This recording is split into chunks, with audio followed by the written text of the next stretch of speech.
오늘은 선교적으로 읽는 갈라디아서 7번째 시간입니다.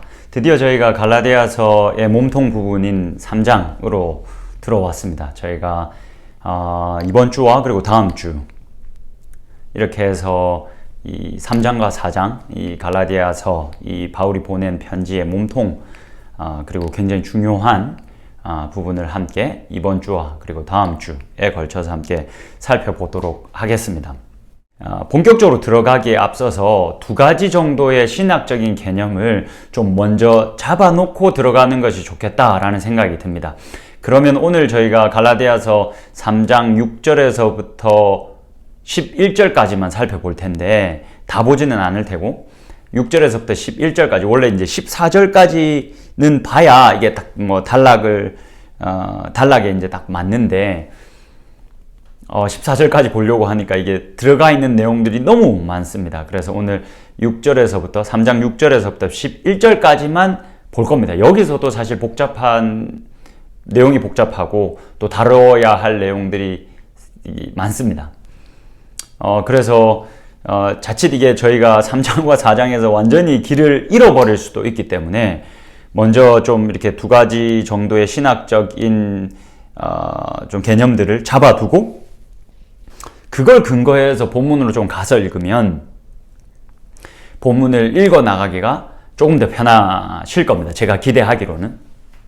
그래서 두 가지 정도의 신학적인 개념을 제가 먼저 좀 정리를 해 놓고 그걸 기반으로 본문을 보도록 하겠습니다.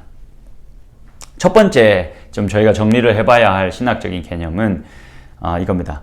바울은 성경을 어떻게 읽었을까입니다.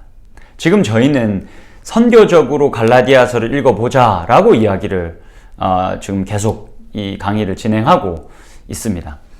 다시 리마인드 할 겸 여러분들 생각 한번 해보십시오. 선교적으로 성경 읽는다는 것이 무엇입니까? 일단은 하나님이 이 세상을 회복하는 이야기가 이 성경의 전체적인 큰 메타 내러티브, 그러니까 거대한 이야기다. 이게 하나님의 선교. 그냥 어떤 못 사는 나라에 가서 뭐 복음을 전하는 게 아니라 깨어진 것을 회복하는 것. 우리가 죄로 인해서 깨어지고 이 세상이 그 죄로 인해서 많이 깨어져 있는데 그것을 회복하는 것이 선교가 가진 이 궁극적인 의미입니다. 그래서 그 깨어진 세상 그리고 그 세상에서 깨어진 채로 계속해서 살아가는 인간을 회복시켜가는 하나님의 이야기가 성경 전체의 이야기다.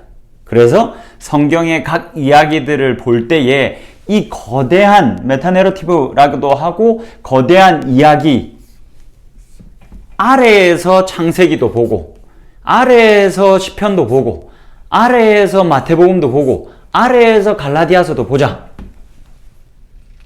이 거대한 이야기 이 틀에서 이 하나님의 선교라는 이 거대한 틀에서 각각의 성경들을 66권의 성경들을 그렇게 읽어 나가보자 라는 것이 이제 선교적으로 성경을 읽는 방법이라고 이제 제가 몇 번 말씀을 드렸습니다. 자, 그렇다면 우리는 지금 이렇게 성경을 읽고 있다면 바울은 성경을 어떻게 읽었을까요? 사실 이 모델이 이런 식으로 성경을 읽자라는 이제 주장들이 사실 신약학자들에서부터 나왔습니다. 특별히 바울 신학을 연구하고 그것을 가르치는 학자들로부터 이 선교적으로 성경을 읽는 방법 이런 주장들이 나왔습니다. 왜냐하면 이들이 사실은 이 바울이 어떻게 성경을 읽었을까를 추적해 보니까 이와 비슷하게 바울이 읽었다는 겁니다. 성경을. 바울이 그때는 우리들에게는 구약 성경, 그 당시에는 뭐 히브리 성경, 히브리어로 기록된 그 성경, 이 구약 성경을 바울이 잘 알고 있었고 많이 읽었겠죠. 신약 성경을 보면, 특별히 이제 바울 서신을 보면 바울이 구약을 어떻게 읽고 어떻게 해석하고 어떻게 받아들였을까를 추측할 수 있는 여러 본문들이 나옵니다. 왜냐하면 바울이 구약을 인용하고 있기 때문이죠. 오늘 본문도 그렇습니다. 그래서 바울이 어떻게 성경을 읽었을까를 쫓아서 보다 보니까 이런 방법으로 좀 큰 이야기 아래에서 바울이 이 하나님의 이 큰 이야기 아래에서 이 구약 성경 이 부분을 그렇게 읽어 나갔구나 라고 하면서 우리도 그러면 바울이 이렇게 성경을 읽었다면 우리도 이렇게 읽어보자 라고 해서 이제 이런 선교적으로 성경 읽는 방법 이런 것들이 이제 학자들이 하게 된 거죠. 오늘 저희들이 다음 주까지 다룰 갈라디아서 3장과 4장도 사실은 여러분 이런 이야기다라고 볼 수가 있습니다. 바울은 어떻게 구약 성경을 해석했고 바울의 대적자들로 대변될 수 있는 유대 편향적인 신앙을 가지고 있었던 유대인으로서 그리스도인 된 자들은 어떻게 구약 성경을 읽었을지, 이 바울의 대적자들의 해석, 이 구약 성경에 대한 해석과 바울의 구약 성경에 대한 해석이 충돌하는 것이 사실은 갈라디아서 3장과 4장이다 라고 보셔도 됩니다. 자, 그렇다면 여러분 바울이 어떻게 성경을 읽었을까요? 물론 여러분 잘 읽었겠죠. 이렇게 답하시면 안 됩니다. 물론 당연히 바울이 성경을 잘 읽었을 텐데 바울이 성경을 어떻게 읽었을지를 우리가 좀 쫓아가 보는 게 좋습니다. 이렇게 이야기할 수 있습니다. 바울의 대적자들의 성경 읽기와 바울의 성경 읽기를 좀 제가 비교해서 좀 보여드리겠습니다. 간단히 먼저 말하면 바울은 이 성경 본문에서 들을 수 있는 두 음성, 그러니까 하나님의 음성과 인간 저자의 음성, 이 두 음성을 모두 다 듣고 해석을 했다면 바울의 대적자들은 오직 하나의 음성만 들었다라고 보시면 됩니다. 이 말이 무슨 말이냐면 여러분 하나님이 만세와 만대로부터, 그러니까 골로새서 1장에 가보면 만세와 만대로부터 하나님의 비밀을 감추어 두셨다 라고 이야기합니다. 그리고 그 비밀은 너희 안에 계신 그리스도다. 그리스도니 그는 영광의 소망이다 라고 이야기합니다. 하나님이 계속 그 말씀을 쭉 하셨습니다. 쭉 하셨습니다. 그리고 근데 이렇게 말씀 쭉 하시는 상황 속에서 하나님은 다 알고 계셨는데 감추어 둔 게 분명히 있었습니다. 그러니까 하나님은 알고 그 비밀을 자신만 알고 있었습니다. 그래서 이제 바울이 뭐 선지자들이나 이런 자들이 전혀 몰랐다. 그 하나님의 비밀을 그 누구도 알 수 있는 사람이 없었다라고 이야기합니다. 그러다가 그 비밀을 드러내십니다. 그 비밀을 드러내시죠. 그 비밀이 예수 그리스도. 이게 좀 잘 보이시나요? 빨간색이 잘 안 보일 수도 있는데 좀 색깔을 좀 잘 사용하기 위해서 예수 그리스도.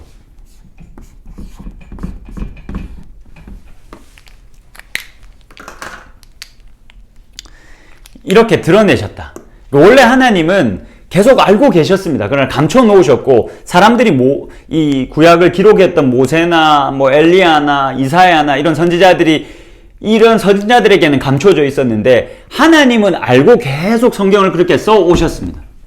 그러다가 예수 그리스도를 그 비밀이 예수 그리스도다. 예수 그리스도의 이 십자가 사건으로 대변되는 그 하나님의 놀라운 비밀을 드러내셨습니다. 또 어떻게 말하냐면 이게 하나님은 다 알고 계셨지만 예수 그리스도로 말미암아 내가 이 죄인 된 자들을 이 깨어진 세상을 회복할 것이다 라는 걸 알고 계셨지만 감춰 놓으셨다. 그래서 이거를 좀 그림으로 표시하면 이렇게 표시할 수 있습니다.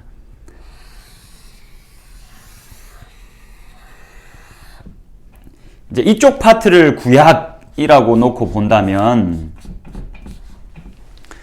구약의 선지자들이 이렇다라는 겁니다. 이게 모세, 이사야, 말라기, 다윗, 이렇게 할 수 있겠죠.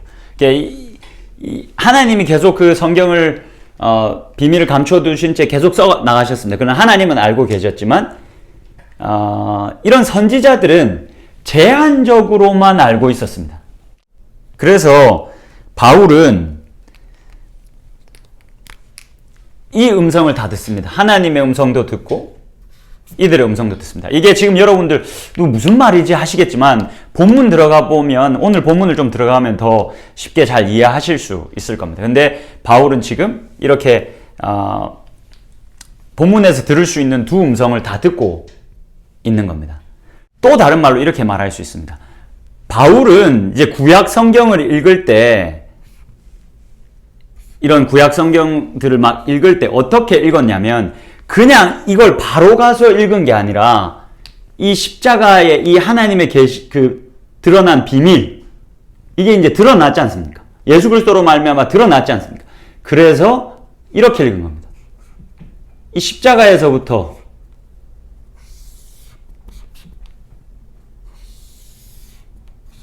이런 식으로 읽은 겁니다. 무슨 말인지 아시겠죠? 바울이 그저 그냥 이렇게 읽은 게 아니라 드러난 비밀인 예수 그리스도로부터 다시 돌아가서 이걸 읽은 겁니다. 무슨 말이냐면 좀 이게 조직신학적으로 표현을 하자면 우리가 잘 이야기하는 그 유기적 영감설. 하나님께서 성경을 어떻게 기록하게 하셨냐? 유기적으로 기록하게 하셨다. 그러니까 하나님이 다 알고 계셨지만 이들의 한계를 그대로 살려서 성경을 기록하게 하셨다는 겁니다. 이들의 지성, 이들의 성격, 이들의 시간과 지리적인 그 한계에 갇혀 있는 것들을 그대로 인정하셔서 유기적으로 이들의 한계 속에서 이 글들을 쓰게 하셨다. 라는 말이 유기적 영감설입니다.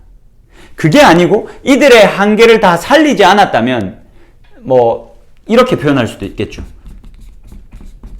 기계적 영감설. 만약 이런 한계들을 하나님께서 인정하지 않고 쓰셨다고 하면 그건 기계적 영감설이 되는 겁니다. 하나님이 아는 것, 이 사람들이 다 알도록 했다라고 한다면, 그렇게 한 채로 쓰게 했다면 그냥 얘를 불러 올려서 그냥 내가 말하는 대로 써. 그건 이제 기계적 영감설인 거죠. 근데 하나님 그렇게 하시지 않았다는 겁니다.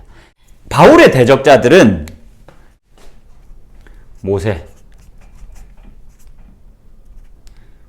이사야, 다윗. 사실은 이렇게 말한다면 기계적 영감설을 이야기하는 거죠. 그냥 이 사람들을 불러 올려다가 내가 말하는 대로 그냥 그대로 받았어. 근데 하나님이 그렇게 하지 않으셨다는 거죠. 이들의 한계를 다 이제 인정하시고 사용하셔서 그렇게 유기적으로 이들과 함께 이 성경을 쓰게 이렇게 하셨다. 그러니까 바울은 이런 식으로 성경을 읽고 있다 라고 여러분들이 생각을 하시면 됩니다.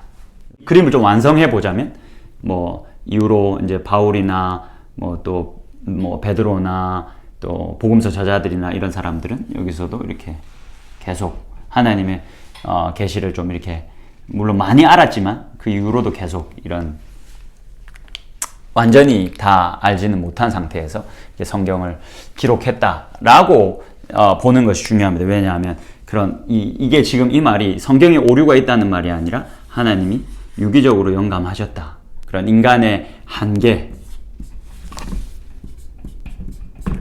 고스란히 살려서 성경을 기록하게 하셨다라는 말이죠. 히브리서를 한번 보십시오. 이 말을 좀 정리하면서 히브리 기자는 이렇게 이야기합니다. 1장 1절과 2절을 볼 텐데 한번 보십시오. 옛적에 선지자들을 통하여 여러 부분과 여러 모양으로 우리 조상들에게 말씀하신 하나님이 옛적에 선지자들을 통해서 말했는데 여러 부분과 여러 모양으로, 그러니까 여러 부분들이죠. 그죠? 이게 지금 이 사람 여기 있는 게 아니잖아요. 이 시대와 지리적인 환경과 이들의 지성과 이런 것들을 다 해서 이 부분에서만, 여기서만 이 내용을 통으로 다 아는 게 아니라 여기서의 부분에서만 자신들이 깨달은 것을 기록했다라고 이야기하고, 2절을 보시면 이 모든 날 마지막에는 아들을 통하여, 예수 그리스도 이 아들을 통하여 우리에게 말씀하셨으니 이 아들을 만유의 상속자로 세우시고 또 그로 말미암아 모든 세계를 지으셨느니라 라고 이야기해요. 자, 그래서 누가복음 24장과 요한복음 5장에서도 예수님이 모세의 글과 선지자들의 글과 시편의 글들이 모두 다 나를 가리켜 기록된 것이다 라고 이야기를 하시죠. 그러니까 이들이 어떤 제한된 상황 속에서 부분적으로만 말했지만 결국 이 모든 것이 하나님이 다 알고 계셔서 예수 그리스도를 향하고 있다. 이 말은 사실은 우리들에게 그러면 이 예수 그리스도의 이 십자가 사건, 이 비밀이 드러난 이 시점에서부터 다시 돌아가서 읽어야 그 의미가 완성된다. 그러니까 이 부분적인 지점을 마치 전부 알고 있는 것인 것 마냥 이 위에 올려두어서는 안 된다. 라는 이야기를 하고 있는 거죠. 잡아야 될 두 번째 신학적인 개념은 이 믿음입니다. 저번 시간에 제가 잠깐 그 피스티스 크리스투 논쟁에 대해서 언급을 하고 잠깐만 이야기를 하고 이제 넘어갔는데, 그러면서 이제 이 로마서나 갈라디아서나 굉장히 중요한 뭐라 그럴까요? 문장이 하나 있다고 한다면, 해석상 굉장히 중요한 문장이 있다고 한다면 오직 의인은 믿음으로 말미암아 살리라. 그러니까 우리들에게도 너무나도 잘 알려져 있죠. 이신칭이라고 우리가 이제 부르기도 하는 오직 의인은 믿음으로 말미암아 살리라. 이게 이제 하박국서 2장 4절을 바울이 인용한 거고, 그게 이제 로마서 1장, 갈라디아서 3장, 계속해서 이제 나오고, 이게 어떻게 보면 굉장히 중요한 부분인데, 이거를 오직 의인은 믿음으로 말미암아 살리라라고 하는 이 부분을 어떻게 해석할 수 있느냐가 굉장히 중요합니다. 그 이야기를 하기 위해서는 먼저 이 믿음을 이야기 먼저 해야 됩니다. 믿음은 우리가 일반적으로 한글 성경에서는 전부 사실은 믿음이라고 번역을 하고 있지만, 이게 헬라어로는 이제 피스티스인데, 믿음이라고 번역할 수 있지만 또 다른 말로 신실함이라고도 번역할 수 있습니다. 그래서 영어 성경에서 보면 좀 이렇게 신실함으로 번역한 번역 성경들도 있습니다. 둘 다 번역이 가능한데, 또 어떤 학자들은 믿음보다 신실함으로 번역하는 것이 훨씬 더 적합하다라고 주장하는 학자들도 있습니다. 그만큼 이 피스티스라는 단어는 믿음도 되지만 신실함이라는 단어가 될 수 있다라는 걸 여러분들이 먼저 좀 기억하시고, 한번 보겠습니다. 하박국서를 먼저 보겠습니다. 이걸 지금 이 하박국서의 말씀을 바울이 인용하고 있는데, 바울이 어떻게 하박국서를 읽고 어떻게 인용하는지를 한번 잘 보실 필요가 있습니다. 하박국서 2장 4절에는 이렇게 기록되어져 있습니다. 보라, 그의 마음은 교만함이 그 속에서 정직하지 못하나, 이건 일단은 빼놓으시고, 의인은 그의 믿음으로 말미암아 살리라. 그러니까 하박국서에서는, 그러니까 히브리어 본문에서는 의인은 그의 믿음으로, 의인은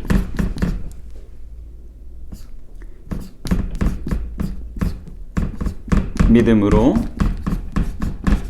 오늘 유독 더 이렇게 흔들리네요. 네. 자, 의인은 그의 믿음으로 말미암아 살리라 라고 돼 있고, 여러분 이 얘기 들어보셨겠지만 헬라어, 그러니까 LXX, 이게 70인경, 이게 이제 히브리어 성경을 처음에 번역 성경, 그러니까 굉장히 가치 있고 의미 있는 성경이죠. 헬라어로, 히브리어 본문을 처음 이제 헬라어로 번역한 성경을 70인역이라고 부르고, 바울이 이 70인역, 이 헬라어로 번역된 성경도 많이 사용한 것으로 보입니다.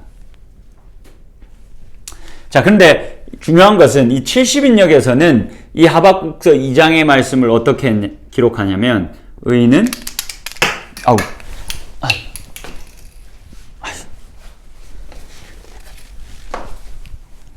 죄송합니다.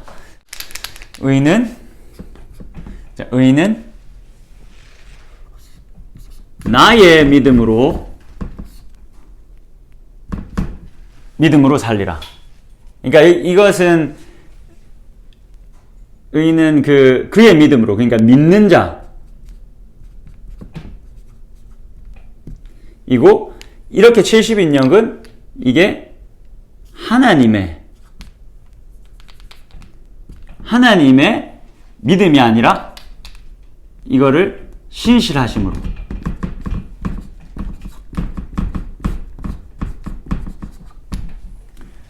번역을 했다는 거죠. 왜냐하면 이 인칭 대명사, 이 피스티스 앞에 있는 이 인칭 대명사가 사실은 그에도 될 수 있고 나에도 될 수 있습니다. 그래서 히브리 성경을 이렇게 그의 믿음으로 라고 되어져 있지만 이 문장 자체가 나의 라는 인칭 대명사를 갖다 붙여도 되는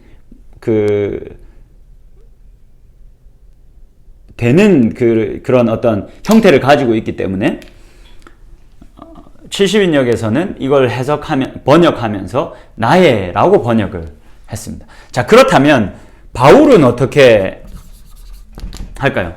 바울은 로마서 1장 17절에서 이렇게 이야기합니다.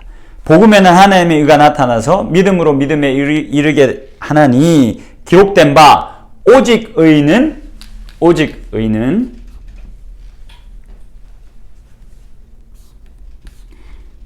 믿음으로 말미암아 살리라. 믿음은 이 신실함도 된다고 말씀드렸습니다. 여기 보십시오. 로마서 1장 17절 보면 오직 의는 믿음으로 혹은 신실함으로 말미암아 살리라. 이 인칭 대명사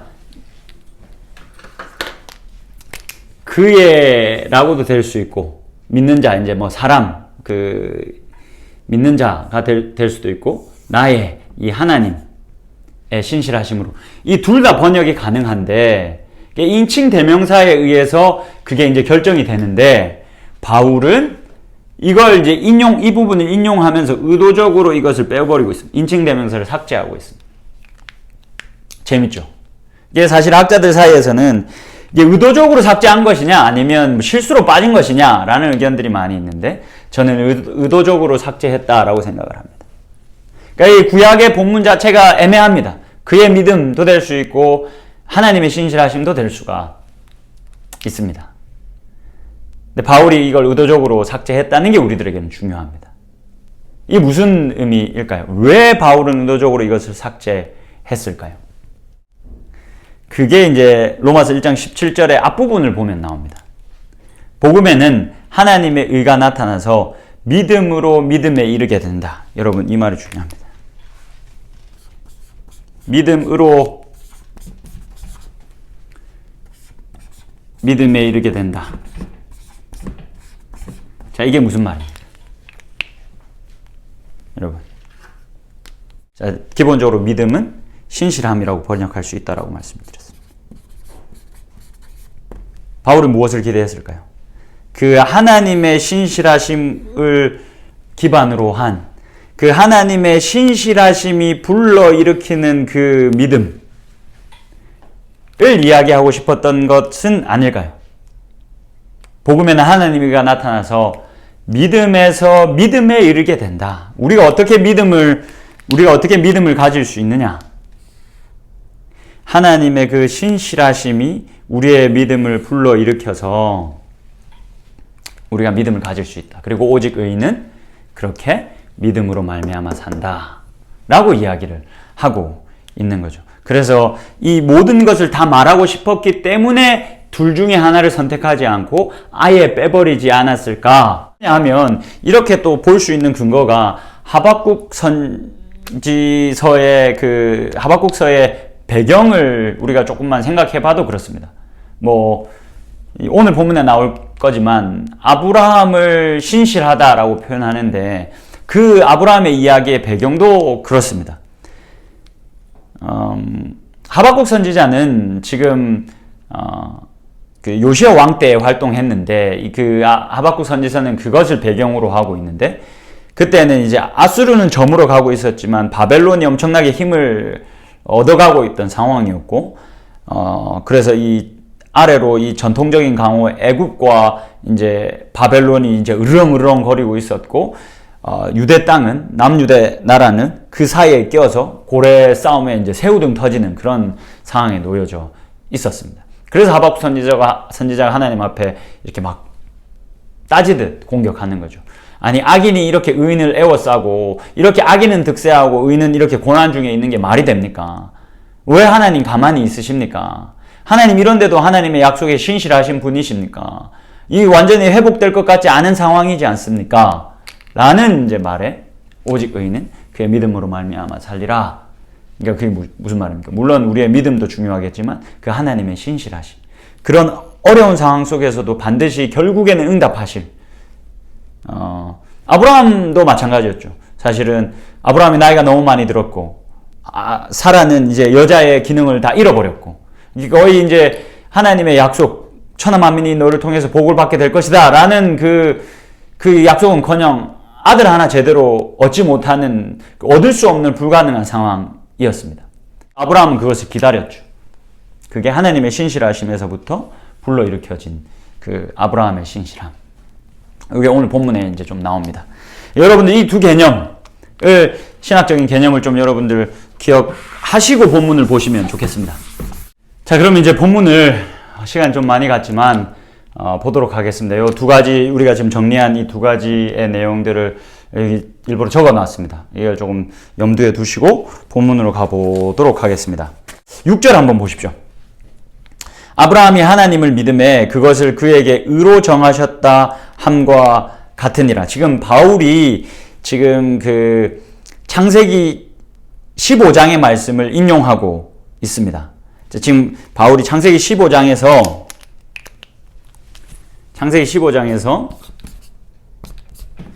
하나님이 아브라함을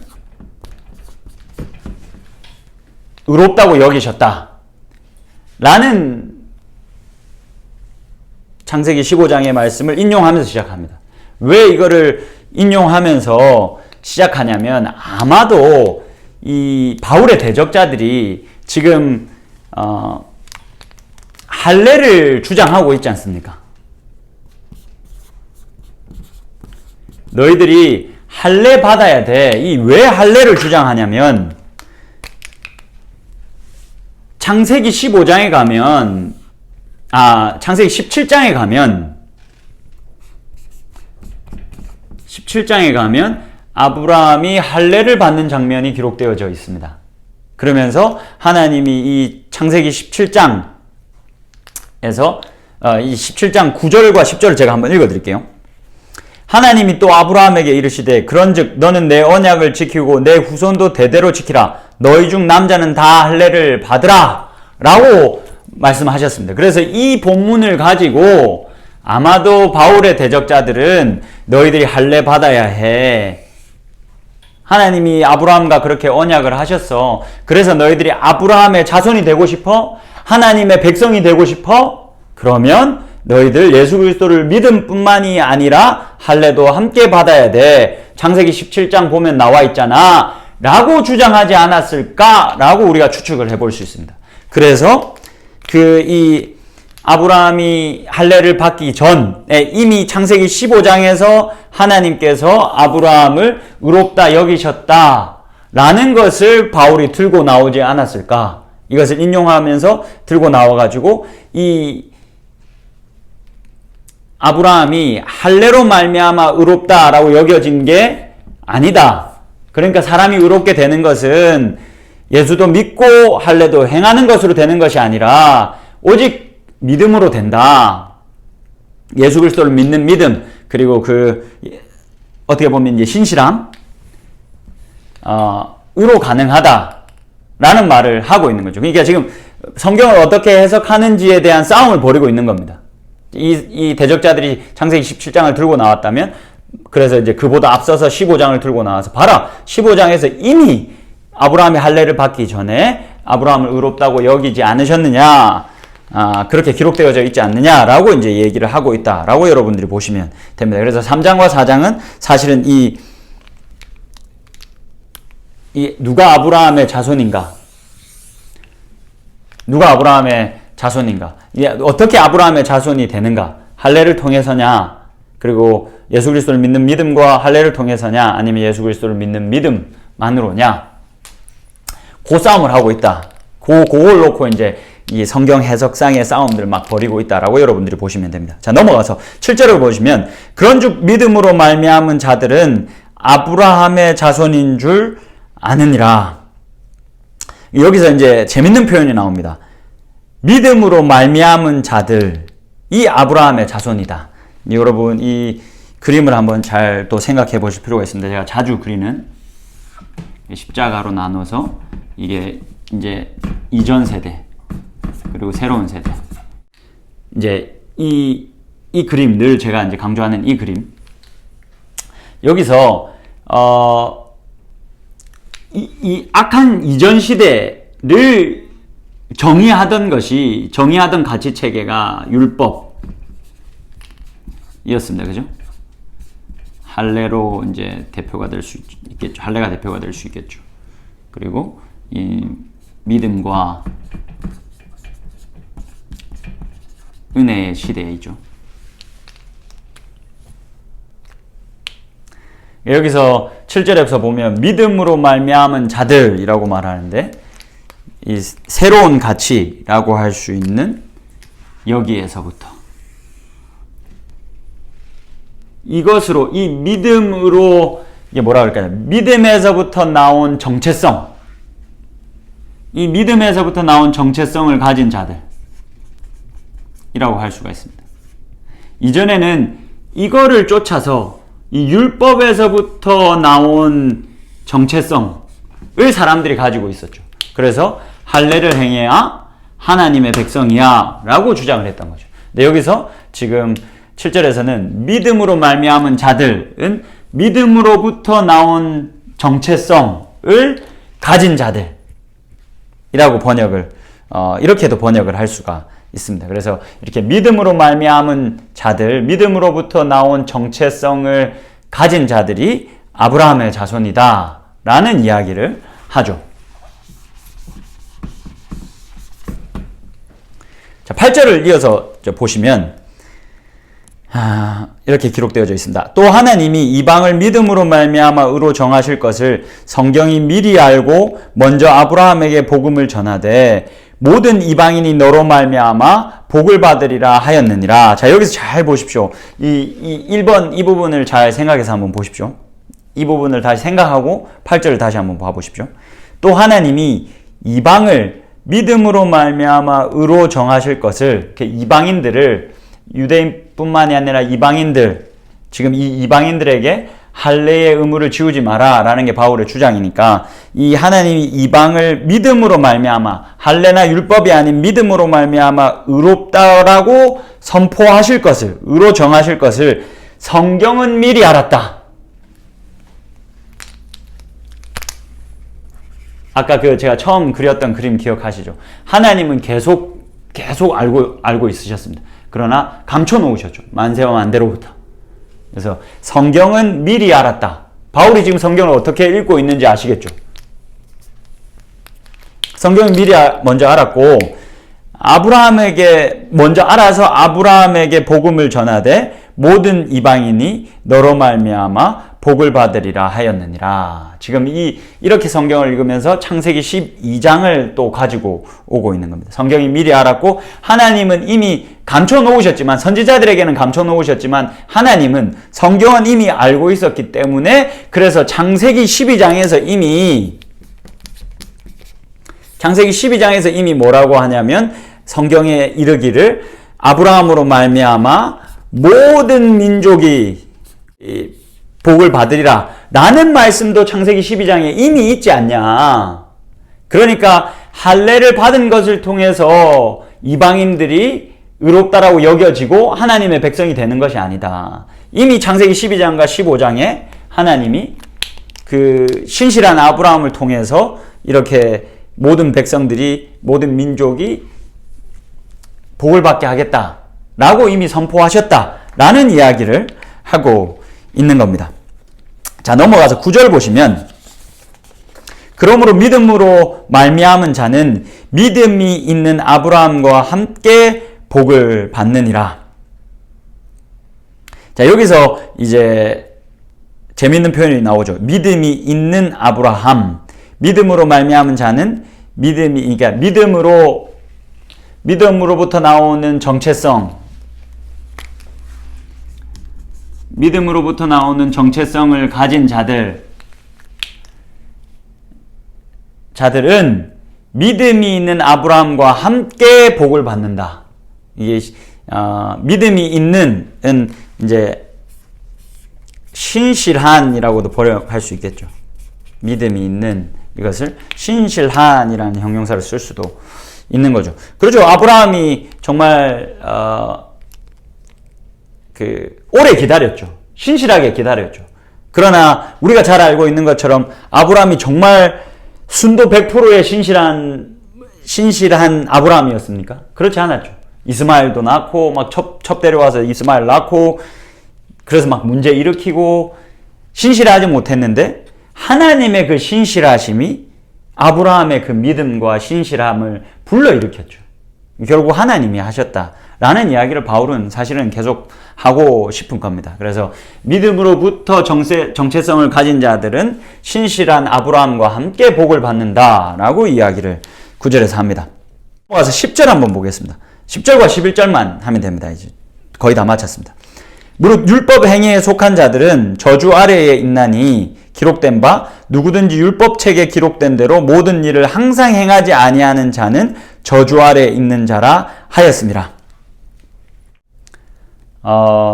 그냥 이렇게 그냥 그림으로 설명을 해드리는 게 좋을 것 같습니다. 여기서 바울이 율법을 어떻게 이해하고 있느냐는 겁니다. 이게 진짜 좀 쉽지 않지만 한번 해보죠. 바울의 율법. 이게 아마 그림으로 좀 설명하면 더 나아질 겁니다. 바울이 율법의 역할을 어떻게 이해하고 있냐면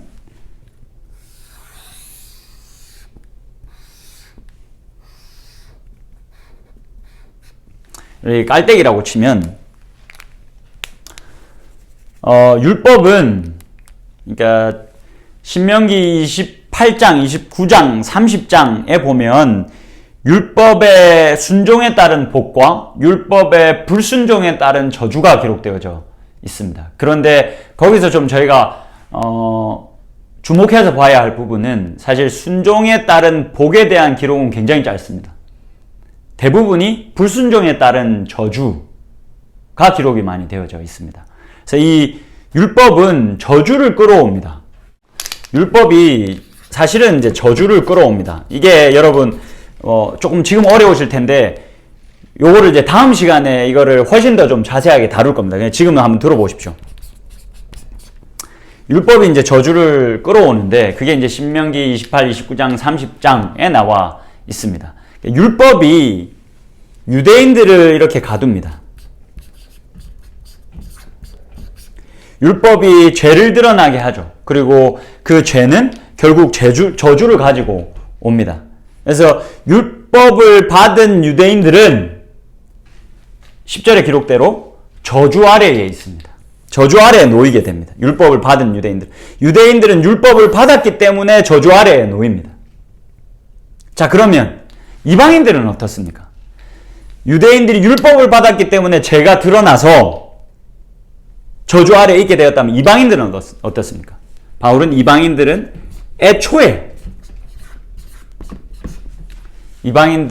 애초에 율법에서 벗어나서 율법에서 제외되어서 애초에 저주 아래에 놓인 자들이 되었다.